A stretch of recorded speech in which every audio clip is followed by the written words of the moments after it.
Вистава подобових малюнков Милана Колбаса зо Зветернику поставена у холу у школи Петро Кузмjak i publika ju hodna opatриc prez dnji tirvanja festivalu. Manifestacija Zecog 47. červene pupče počina nješka na 19 hodin. Budu vyvedzeni 12 novih kompoziciji za Zeci, a u druhej časti programi nastupja 15 tanječni i muzični zecinski ansambli, kulturno-umetnickih društvog zoz naših mestog i zoz Mikloševcog zoz Horvatskej. Na jutre, 27. junija, na 10 hodin, na sportskih terenoh u dvore školi počinje Keresturski sajam na temu Stari remesla.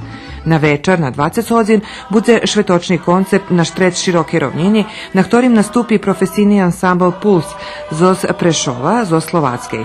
U druhej časti programi publikiše predstavi Zvonimir Kočiš i tamburaše još ovu noć zoz Novoho Sadu. Festival na njedzelju 28. junija bude zakončeni za svoju najstaršu manifestaciju Červena ruža, zo zmahanjom za najkraši dzivodski glas i vyvodzenjom 9 novih zabavnih kompozicijoh po ruski.